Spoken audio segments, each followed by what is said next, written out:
Joseph, Hey, how are you Dan. doing? Good. For the listeners outside the United States, there are two major political parties here in the U.S., the Republican Party and the Democrat Party. Now, there's other parties that are serious parties that you could vote for, but the system's really designed to kind of lock them out from national office. Right. Some people who are frustrated with the two-party system will vote for a third party anyways, either seriously or as kind of a symbolic vote. Hmm. We call it voting third party here in this two-party system. Others call it throwing your vote away. um, Now, Joseph, can you describe what a write-in campaign is, and how is that maybe not throwing your vote away? Sure.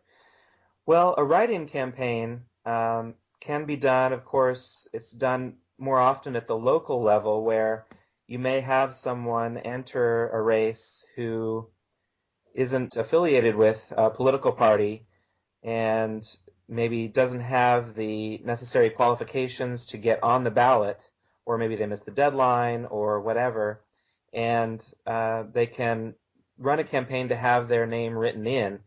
Most states have a space where you can write in a candidate instead of the candidates they have on the ballot. And this is often done as a way of providing a way for people to make a statement about what they would like to see in the candidate who wins. Hmm. Uh, it can also be done as a way of kind of voting none of the above or expressing dissatisfaction in the whole system of the way that people are elected. And the way that this came about was I was myself very dissatisfied with the options we were being given.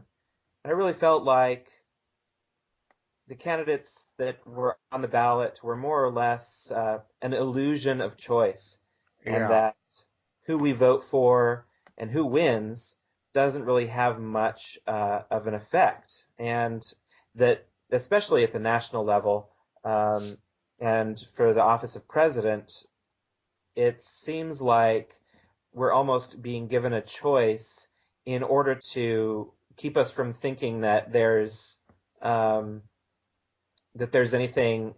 Uh, well, it's almost to keep us pacified as a way of opiating us in a way, Yeah. making us feel like we have some kind of choice, when in reality it's going to be the same agenda that's pursued no matter who wins, because they only will, because of the way the system works, the only people who will get to the point of being on the presidential ballot are those who are willing to pursue the kind of corporatist agenda that this country's been enslaved to for the last 20 or 30 years.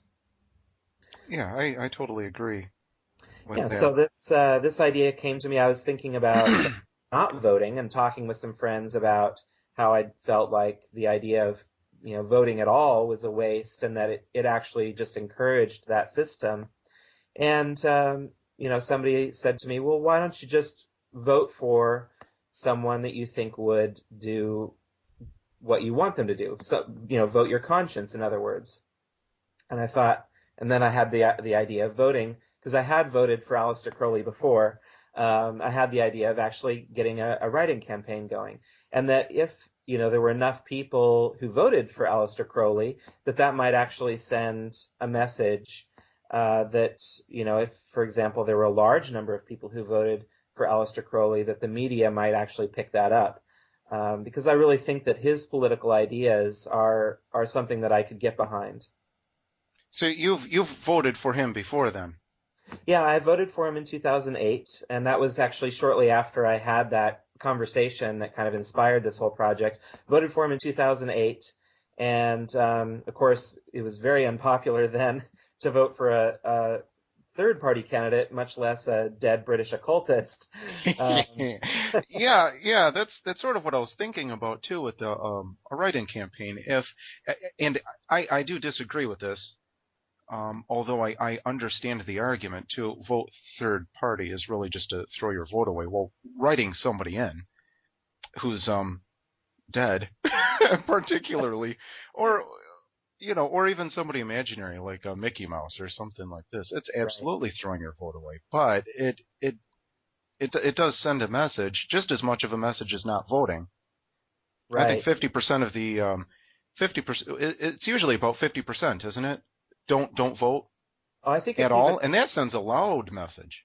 right. Exactly. Yeah. The fact that I think it's even less than 50% that vote Mm, each presidential election, and so if somebody doesn't vote, of course, that doesn't send much of a message at all because they just get lost in the vast majority of non-voters who are yeah, silent and not sending a message. it can get written off as just it's usually written off as laziness. It Yeah. seems to be. Yeah. Apathy. I think part of it is I think it's more than laziness. I think it's usually just disgust. But Right. people who I talk to who don't vote, they don't say, "Well, I forgot," or "I just didn't get out." It's usually, "Why bother?" Or, "I'm disgusted with the system."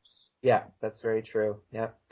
Yeah, and I think actually, given that Aleister Crowley, unlike Mickey Mouse, Aleister Crowley actually has some political ideas, and Yeah, unlike, the kind of the primary, party candidates, um, he has some political ideas that could cause change. um, I think that, from my perspective, any vote for anyone else is a waste of vote. Voting for Aleister Crowley is the only way we can really send a message that's meaningful. By voting for the Republican or Democratic Party candidates, there's very little meaning in that. And of course, um, the third party I think that generally tends to get the most votes is the Libertarian Party, and I think the Greens also do fairly well as third parties go. But again, those votes don't tend to be looked at as very meaningful. They're looked at as the extremists or whatever.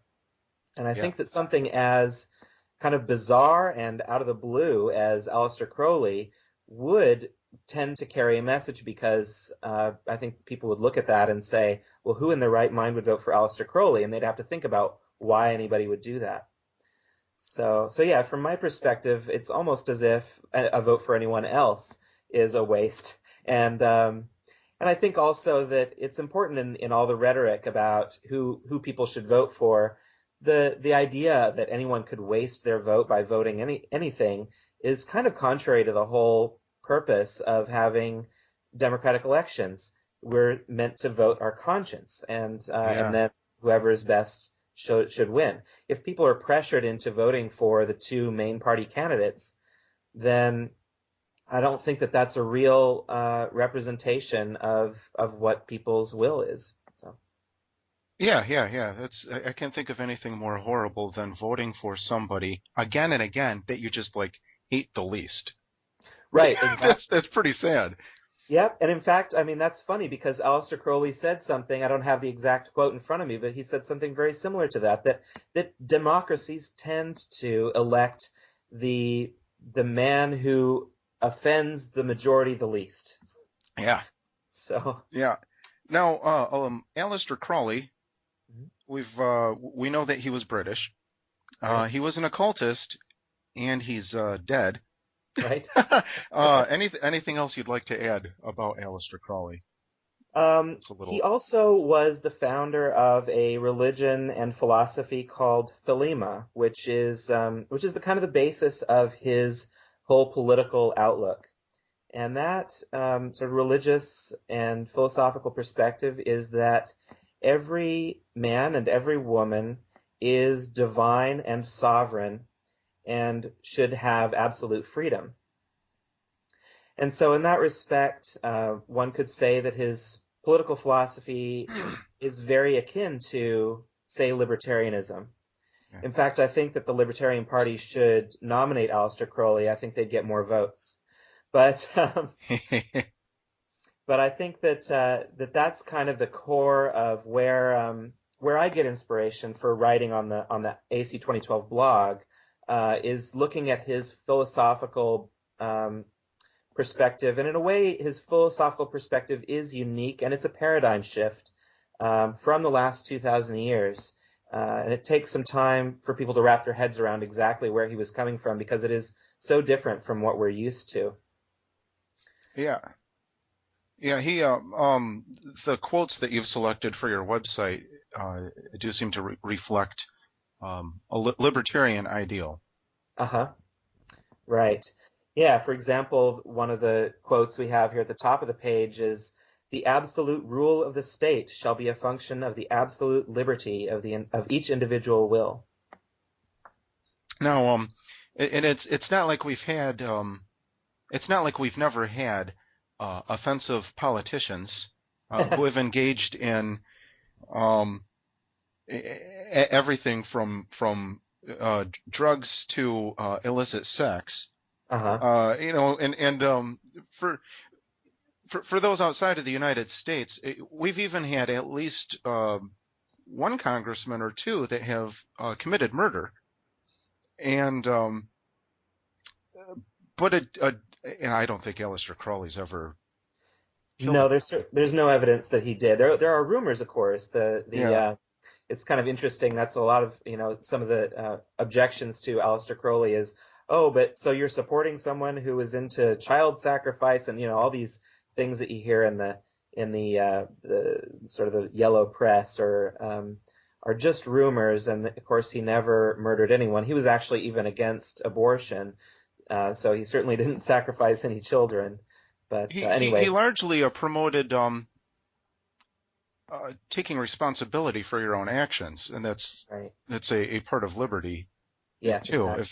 If you shouldn't pick and choose your consequences for your Right. actions. You have to take the whole thing. But another big difference between Crowley is that he didn't cover anything up that he did he? Right. Yeah, it's very true. He was very much in the public eye, and I think in some ways he later on in life, I think he regretted a little bit of that, because it did create some difficulty in getting his philosophical beliefs out there. I think that so I think he tended to regret that a little bit later. But yeah, he was very much in the public eye, very open about everything, and in fact, he was one of the very first British poets to publish homoerotic poetry, and that was at a time when a man who was found to be homosexual could be sentenced to hard labor. So he was very brave, I think, in that respect, and really ahead of his time. He was also very vocal about equal rights for women, far ahead of his time. Certainly, there were others at that time who were arguing for that, but he was arguing for it in a way that was so radical, by really asserting the divine sovereignty of every individual, which I think was far ahead of the rest of Western culture. Can you tell us a little bit about Lamb? Am I pronouncing that right? Lam? Oh, yeah, I'm not sure how it's pronounced. I've only seen it in print. Me too. So lamb or lam.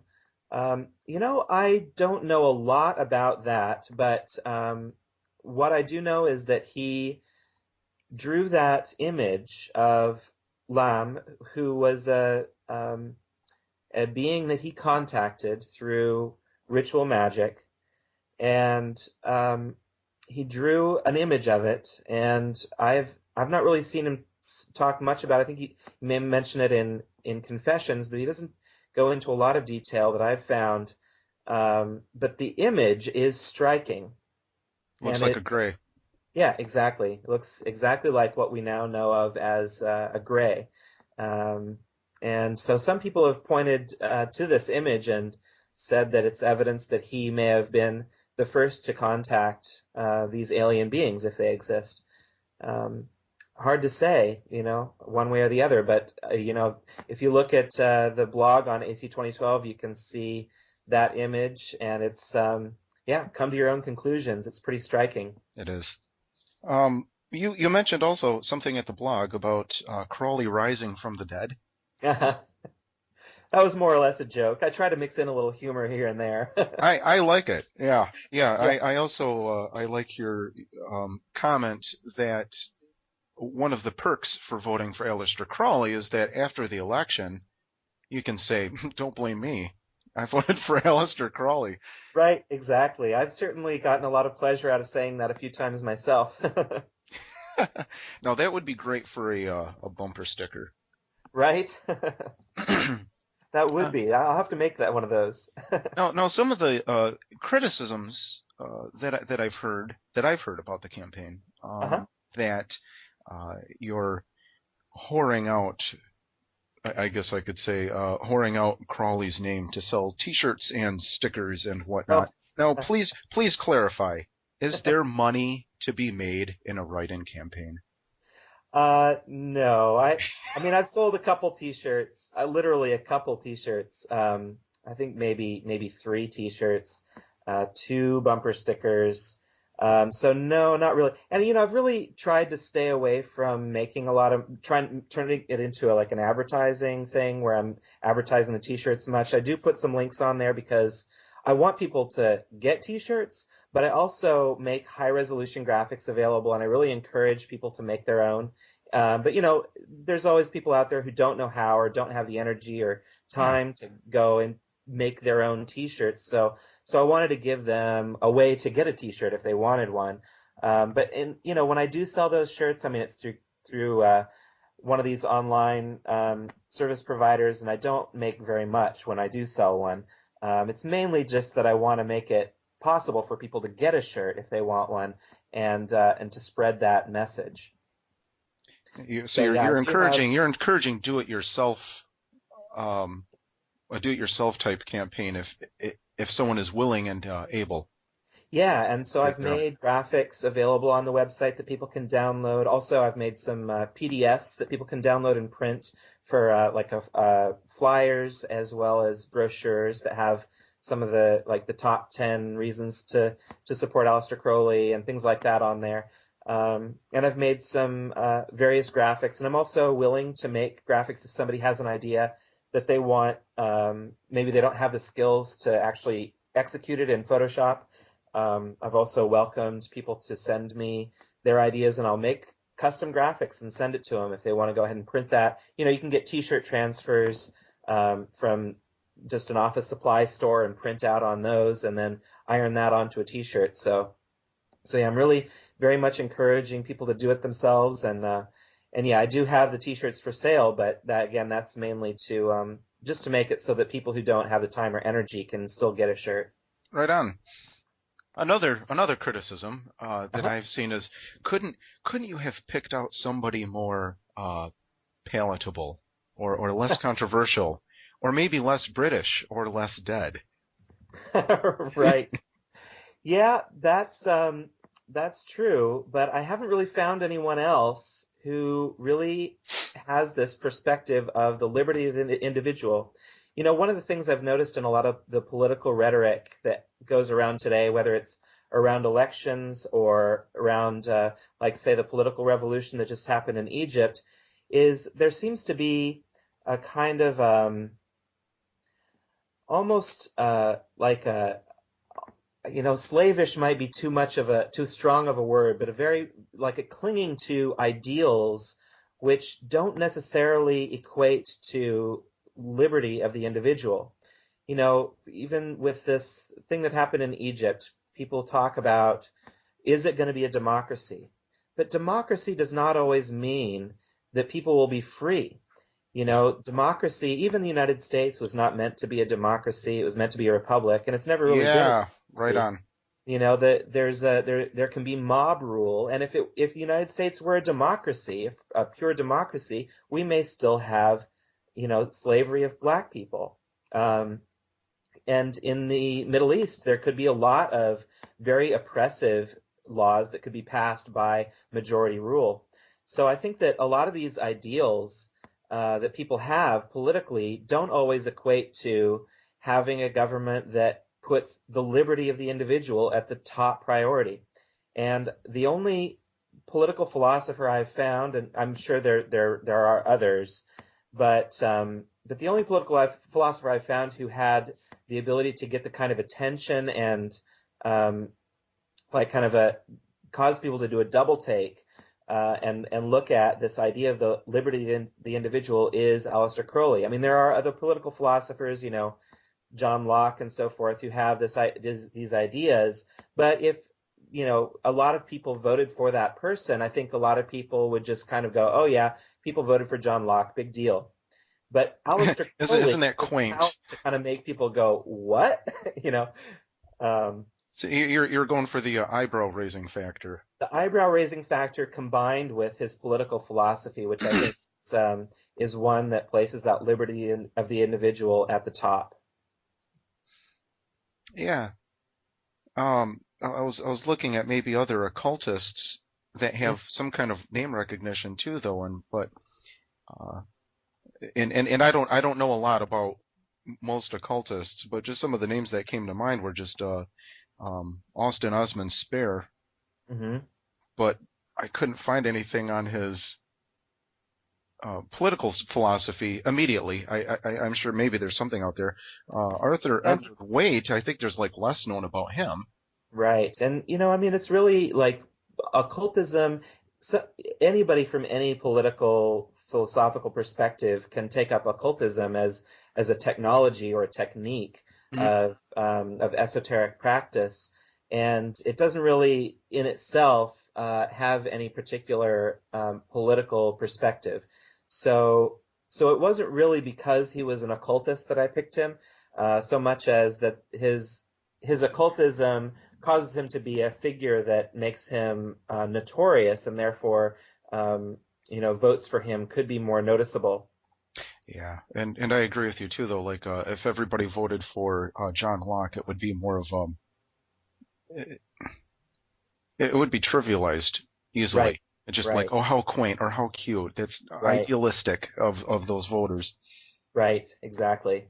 Whereas Aleister Crowley, who has this reputation, although it's incorrect, this reputation as being the wickedest man in the world, is, I think it will cause people to do a double take. I was looking at 2008 write-in statistics, and it's kind of interesting. I think that Aleister Crowley is going to beat Jesus this year.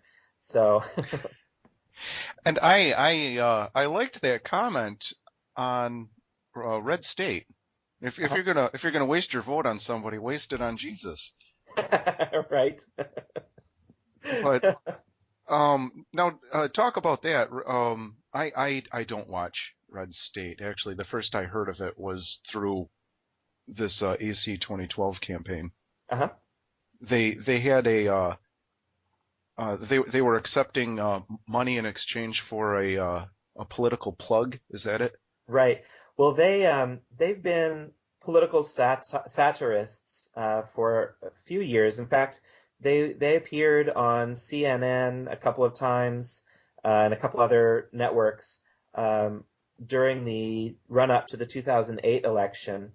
There was a YouTube debate. I don't know if you remember that. There was a YouTube debate in the 2008 election where they basically had people submit video questions, which then they put to the candidates, and the candidates could answer. And Red State had a question for the candidates. I think they asked. I don't remember exactly what it was, but I think that they asked Al Gore if he felt bad for all the attention that other people were getting. I don't remember, but anyway, that was kind of where I first heard about them was their satire work during the run up to the 2008 election. And I've watched them a little bit here and there since then. And I just one day I looked at their video and I noticed that they were doing. They said they were going to get into the political advertisement game. They had seen an ad where basically the ad was some Southern, I don't want to use a derogatory term, but they were Southern hicks on this advertisement who were advertising for some political person, I don't remember, politician in the South. And the funny thing is that, of course, in all these political ads, they're not real down-home people. They're Hollywood actors playing down-home people. No. And that's always the case. And so Red State Update said, well, in Red State Update, of course, they do live in California and they are actually doing satire. And they said, well, forget these Hollywood actors. We're going to make some political advertisements that are real down-home people. And so they said, we'll make any political ad for anybody for $120. And I thought, oh man, I've got to do this.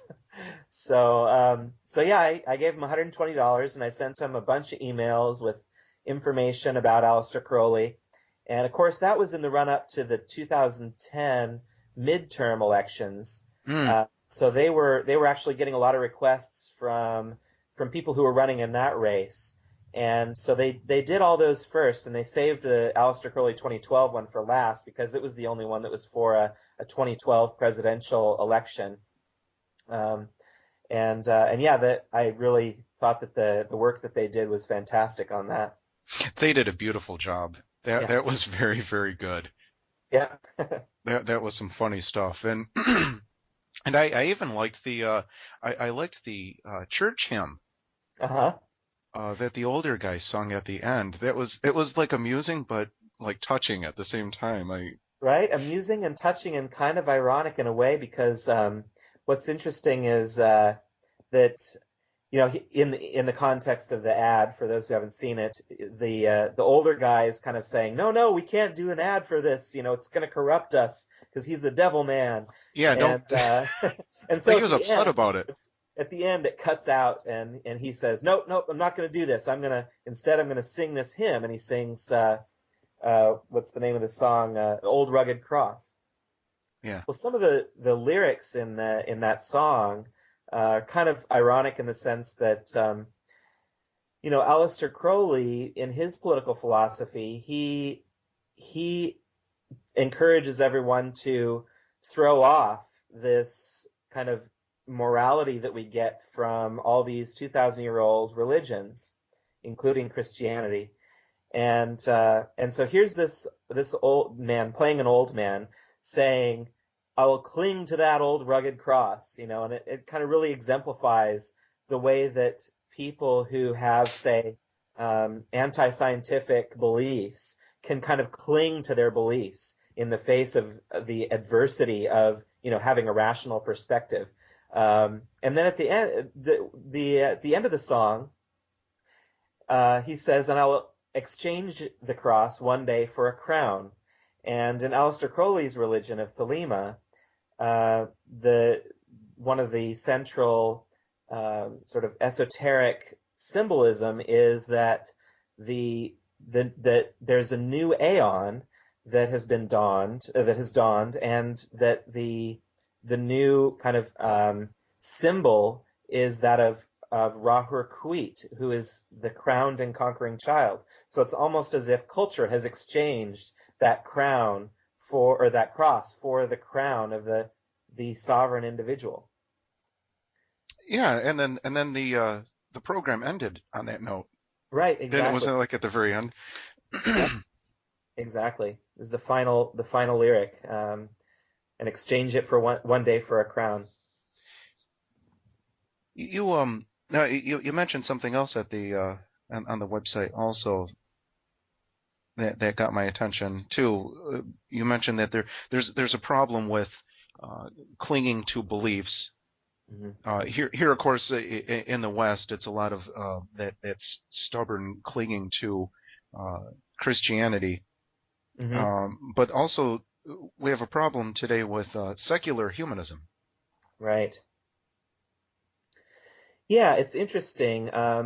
That's another kind of maybe more philosophical illusion of choice, I think, that's presented to us by the mass. I don't want to say mass media necessarily, but just by the kind of the culture that we live in, presents us with this choice between you're either a dogmatist or a theologist, or you're a secular humanist. That either or kind of right thing can what's can cause interesting problems. is that secular humanism, of course, comes originally from religious humanism, and it originated in the Catholic Church. And it was an atheist philosopher who said, I'm just as moral as you Christian people are. And so he basically took religious humanism and stripped it of the sort of superstitious elements, which were originally used to create humanism. And he said, see, look, I have a moral system too, and it's exactly the same as yours, Christians. And so I'm just as good as a person as you are because I have the same morality, even though I don't have all the superstitious beliefs. So what's interesting is secular humanism ultimately is still Christian morality. And Aleister Crowley talks about how our culture and how we are all born in bondage to alien ideals and the morality that is thrust upon us by Christianity. And when people talk about secular humanism, it's like, well, that's the atheist's way of saying, I'm just as good and moral as you Christians are. But in reality, it's just another artificial set of ideals that are forced on us. And they aren't necessarily the best way to live. So yeah, that in-group, out-group thinking, right, it goes down a bad road, and it creates probably most of the problems that we see around us today. Right. Yeah. So what kind of a person would be interested in voting for Aleister Crowley? Well, certainly anyone who already identifies with his political philosophy or is, part of his religion of Thelema. Certainly anyone of that stripe might be interested, although there's been quite a bit of criticism coming from those corners as well. But also, I think anyone who identifies with this idea that every human being has a fundamental right to dress as they will, to write as they will, to express their sexuality in the way that they were really born to do. Anyone who really believes that we all have those fundamental rights, without, of course, violating the rights of others, I think would be someone who would be interested in this campaign. Aleister Crowley actually wrote a document that's kind of a statement of human rights, and it's called Liber Oz. I don't know if you saw that on the blog. No, actually I didn't. One second here. It's a very short document, and it's a statement of the human rights that every human being enjoys that are put in words of one syllable. He wanted to make it as simple as possible so that anyone could understand it. And so he wrote it in words solely of one syllable. And are you using this as a kind of a mission statement? Yeah, I guess it's a statement of human rights. He called it a declaration of the rights of man. Man, of course, including women, just mankind. But I could read that. It's a very short document, if you like. Yeah, definitely. So it starts with a couple of quotes from his the Book of the Law, which is sort of the Holy Book of Thelema, and the quotes begin: "The law of the strong. This is our law and the joy of the world. Do what thou wilt shall be the whole of the law. Thou hast no right but to do thy will. Do that, and no other shall say nay. Every man and every woman is a star.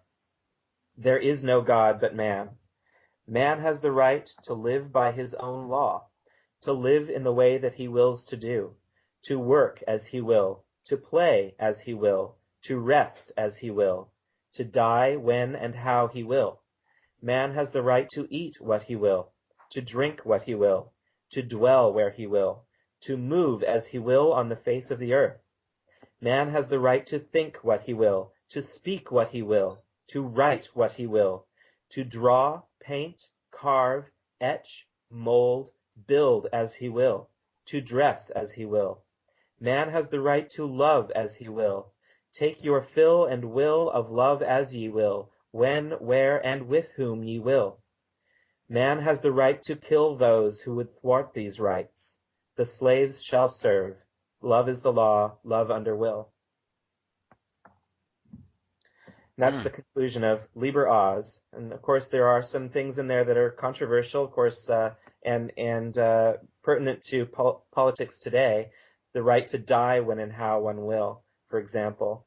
And then, of course, the final one clause that he has in here: man has the right to kill those who would thwart these rights, is of course very controversial. He referred to this as the clause which guarantees the right to tyrannicide. So it's really about, this is like the Second Amendment in the United States, the right to take up arms against oppressors. Tyrannicide. Yeah, I like that. I like that word. Yeah, it was a lot more common when there were a lot more tyrants in the world. I like that. So now, how many votes do you need to spread the message around the world? Well, that's a good question. I think that what we have on our on the website, we talk about trying to get 1%, because certainly 1% would be something that the media would pick up. And that would be, if, say, there were 50% of the population voted, I'm thinking we'd probably need to have about 3 million votes, or somewhere between 1 and 3 million votes to get 1%, which, that's a huge number, and I honestly don't think that we'll get there. But it's kind of, the point is that we don't need very many to get attention. And the place where I found the 2008 statistics brought up was in The Hill, and they kind of went through and identified how many these different candidates that got how many votes. And they mentioned Santa Claus, Bill Clinton got 19 votes, Donald Duck got 7 votes, Jesus got 5. And there are some real candidates like Joe Plummer. You heard about him. He got 5 votes. There's a man in New England whose name is Vermin Supreme. He got 43 votes. So they actually do report on even just a few votes. And I think if Aleister Crowley beats all of these, and I think he definitely will beat Jesus, but he might beat all the rest of these too, just because there's a bit more of an effort to spread the word about this campaign. I think that at least it will be mentioned in The Hill. You'd see some print. Yep, or Aleister exactly. Crowley would. Yep, would be great. You have some links on your website to a couple other occult websites. Are they expressing support for this? I have. Let's see. I've got a couple links to. I guess I have links throughout the posts. When I make a post, if I have a quotation from Aleister Crowley, for example, I'll link to websites that have the context of where that quote occurred, so that people can go and look at the full document and read more detail about it. And I also have links to places that have supported the campaign. Red State Update, of course, I have a link to them because they did such a great job with that advertisement. There's also a link to EAO 131. He blogs about Aleister Crowley and Thelema, and he writes pretty often about Aleister Crowley's political philosophy as well as his religious philosophy. I see. And Speech in the Silence I put on there. That's a podcast that I put out, and that's focused on Thelema, the religious philosophy. And so I put a link on there just to do a little self-promotion. Oh, I see. Oh, is that's yours? Speech in the Silent? Yeah, I co-produced that with EAO 131, other blog I mentioned on there, and that's I've got a few segments on there myself, but it's mainly lectures and music by other people which are focused on the philosophy of Thelema. It's like a Sunday sermon for right. occultists. Right, exactly. Excellent. Well, thank you, Joseph, for your time.